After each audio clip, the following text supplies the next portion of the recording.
तो आज हम लोग लुसेंट में संविधान के बारे में पढ़ेंगे, जो पॉलिटी है भारतीय संविधान के बारे में, इंडियन पॉलिटी।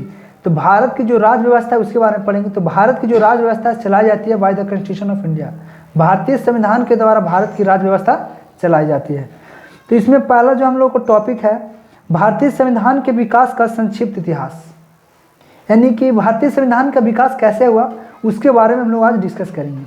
देखिए, कहता है कि 1757 की प्लासी की लड़ाई और 1764 के बक्सर के युद्ध को अंग्रेजों द्वारा जीत लिए जाने के बाद बंगाल पर ब्रिटिश ईस्ट इंडिया कंपनी ने शासन का शिकंजा कसा। 1757 में एक युद्ध होता है जिस युद्ध को नाम बोला जाता है प्लासी का युद्ध, बैटल ऑफ प्लासी, और 1764 में बक्सर का युद्ध होता है।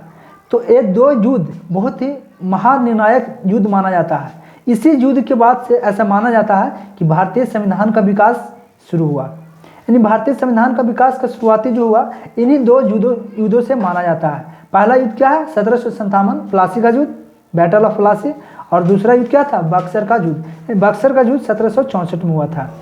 तो ये दोनों युद्ध, प्लासी का युद्ध और बक्सर का युद्ध को अंग्रेजों द्वारा जीत लिए जाने के बाद ब्रिटिश ईस्ट इंडिया कंपनी ने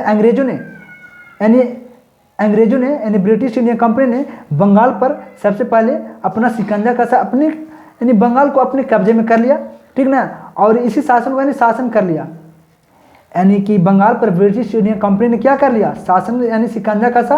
और इस शासन को अपने अनुकूल बनाए रखने के लिए, ठीक ना, उन्होंने क्या किया कि अंग्रेजों ने क्या किया कि समय समय पर कई सारे एक्ट पारित किए जो कि भारतीय संविधान की सीढ़ियाँ बनी, यानी भारतीय संविधान के विकास का जो की सीढ़ियाँ बनी, ठीक ना।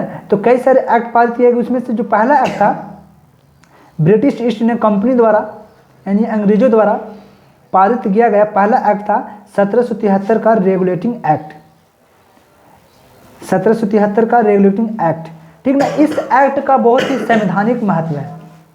इसका पहला विशेषता क्या है कि 1773 रेगुलेटिंग एक्ट के तहत भारत में ईस्ट इंडिया कंपनी के कार्यों को नियमित और नियंत्रित करने की दिशा में ब्रिटिश सरकार द्वारा उठाया गया पहला कदम था। कहने का मतलब है कि भारत में सबसे पहली बार ईस्ट इंडिया कंपनी ने शासन किया और सही ढंग से नियंत्रण किया, नियंत्रण की दिशा में और नियमित ढंग से व्यवस्थित करने की दिशा में स्थापित किया गया पहला, ठीक ना, पहला कदम था 1773 का रेगुलेटिंग एक्ट। इसके द्वारा क्या किया गया? पहली बार कंपनी के प्रशासनिक और राजनीतिक कार्यों की मान्यता मिली, ठीक ना। जो ईस्ट इंडिया कंपनी है इसको 1773 रेगुलेटिंग एक्ट के तहत ही पहली बार प्रशासनिक और राजनीतिक कार्यों के लिए मान्यता मिला। इसकी क्या क्या विशेषताएं इसको समझते हैं। 1773 रेगुलेटिंग एक्ट के द्वारा, इस अधिनियम के द्वारा, एक्ट मतलब होता है अधिनियम, इस अधिनियम के द्वारा क्या किया गया कि बंगाल के गवर्नर को बंगाल का गवर्नर जनरल पद नाम दिया गया। इस एक्ट के तहत पहला काम क्या किया गया? पहले बंगाल का जो गवर्नर हुआ करता था उसका नाम चेंज कर दिया और नाम क्या रख दिया? बंगाल का गवर्नर जनरल पद नाम दे दिया गया। और बंगाल के गवर्नर जनरल पद नाम दिया गया। मुंबई और मद्रास के गवर्नर को, ठीक ना, मुंबई और मद्रास के गवर्नर को इसके अधीन कर दिया गया, बंगाल के गवर्नर जनरल के अधीन कर दिया गया। जो मुंबई और जो मद्रास था उसको किस गवर्नर जनरल के अधीन कर दिया गया? तो बंगाल के गवर्नर जनरल के अधीन कर दिया गया, ठीक है। और इस एक्ट के तहत बनने वाले यानी 1773 रेगुलेटिंग एक्ट के तहत बनने वाले जो प्रथम गवर्नर जनरल थे वो कौन थे? Lord Warren Hastings. Lord Warren Hastings 1773 regulating act के तहत यानी 1773 अधिनियम के तहत सबसे पहली बार बनने वाले प्रथम गवर्नर जनरल जो थे लॉर्ड वारेन हेस्टिंग थे, ठीक है। इस एक्ट के तहत क्या किया गया? कलकत्ता प्रेसिडेंसी में एक सरकार की स्थापना की गई जिसमें गवर्नर जनरल और उसके परिषद के 4 सदस्य हुआ करते थे जो कि अपनी सत्ता को मिलजुल कर उपयोग करते थे। यानी कि 1773 अधिनियम के तहत कलकत्ता प्रेसिडेंसी में एक ऐसी सरकार स्थापना किया गया जिसमें गवर्नर जनरल और उसके परिषद के 4 सदस्य हुआ करते थे और सब संयुक्त होकर संयुक्त रूप से कार्य किया, सत्ता का उपयोग किया करते थे, अपनी पावर का इस्तेमाल किया करते थे। इस अधिनियम के तहत सबसे पहली बार कलकत्ता में 1774 में उच्चतम न्यायालय की स्थापना की गई। 1773 रेगुलेटिंग एक्ट के तहत पहली बार कलकत्ता में 1774 में उच्चतम न्यायालय की स्थापना किया गया, जिसके प्रथम मुख्य न्यायाधीश थे वह सर एलिजा इम्पे थे। जो कलकत्ता में उच्चतम न्यायालय की स्थापना किया गया उसके जो मुख्य न्यायाधीश थे कौन थे? सर एलिजा इम्पे थे। 4 सदस्य हुआ करते, उसमें मेन थे सर एलिजा इम्पे और 3 अन्य सदस्य न्यायाधीश थे, ठीक ना, जिनका नाम था चैम्बर्स, लिमेस्टर और हाइड। देखो, इस अधिनियम के तहत कंपनी के कर्मचारियों को निजी व्यापार और भारतीय लोगों से उपहार एवं रिश्वत लेना प्रतिबंध कर दिया गया। 1773 रेगुलेटिंग एक्ट जब आया तो उन्होंने कंपनी के कर्मचारियों को अन्य निजी व्यापार करना और भारतीय लोगों से रिश्वत लेना या भारतीय लोगों से उपहार लेना प्रतिबंध कर दिया गया, प्रतिबंध लगा दिया, ठीक है। नेक्स्ट काम क्या हुआ? इस अधिनियम के द्वारा कर्मचारियों को तो निजी व्यापार करने से प्रतिबंध कर ही दिया गया, साथ ही साथ इस अधिनियम के द्वारा ब्रिटिश सरकार को बोर्ड ऑफ डायरेक्टर्स के माध्यम से कंपनी पर नियंत्रण सशक्त हो गया। यानी कि ब्रिटिश सरकार ने क्या किया? कंपनी पर नियंत्रण स्थापित करने के लिए बोर्ड ऑफ डायरेक्टर्स की स्थापना किया गया।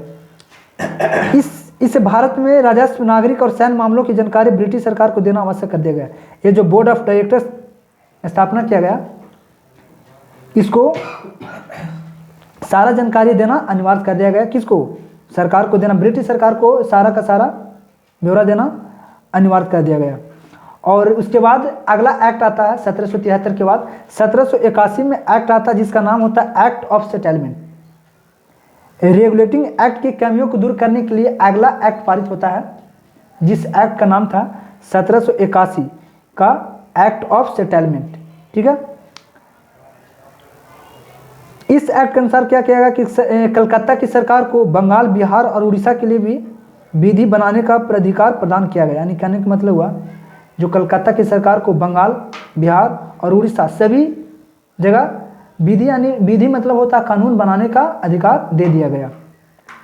उसके बाद फिर एक एक्ट आता है Pitt's India act, Pitt's India act जो कि इंपॉर्टेंट है। 1784 में पिट्स इंडिया एक्ट आता है। इस एक्ट के द्वारा क्या किया गया? दोहरे प्रशासन की प्रारंभ हुआ, यानी दोहरे प्रशासन का प्रारंभ किया गया पिट्स इंडिया एक्ट के तहत, जिसे व्यापारिक मामलों के लिए एक बोर्ड स्थापना किया गया, बोर्ड ऑफ डायरेक्टर्स, और बोर्ड ऑफ कंट्रोल था राजनीतिक मामलों के लिए, ठीक है। उसके बाद फिर पिट्स इंडिया एक्ट 1784 में आया। अगला एक्ट आता है 1793 का चार्टर अधिनियम एक्ट। इस अधिनियम द्वारा क्या किया गया? नियंत्रण बोर्डों के सदस्य और कर्मचारियों को वेतन भारतीय राजस्व से देने की व्यवस्था की गई। जब 1793 का चार्टर अधिनियम आया ना, तो इस अधिनियम के द्वारा क्या किया गया? जो नियंत्रण बोर्ड के सदस्य था और कर्मचारी था उनका वेतन भारतीय राजस्व से देना प्रारंभ कर दिया गया। फिर आता है 1813 का चार्टर अधिनियम। 1813 में चार्टर अधिनियम आता है। इस अधिनियम का क्या विशेषता है? तो इसमें क्या हुआ? कंपनी के अधिकार को 20 वर्ष के लिए बढ़ा दिया गया। कंपनी के अधिकार को कितने वर्ष के लिए बढ़ा दिया गया? 20 वर्षों के लिए बढ़ा दिया गया। और कंपनी के भारत के साथ व्यापार करने का अधिकार को छीन लिया गया। कंपनी को कहा कि भारत के साथ व्यापार नहीं कर सकता है, ठीक है, किंतु चीन के साथ व्यापार एवं पूर्वी देशों के साथ चाय के साथ व्यापार करने के लिए भी एक अधिकार प्रदान कर दिया गया। चीन और चाय के से संबंधित व्यापार करने के लिए एक अधिकार प्रदान किया गया, लेकिन भारतीय के साथ यानी भारत के साथ व्यापार करने के लिए एक अधिकार को छीन लिया गया ब्रिटिश सरकार के द्वारा।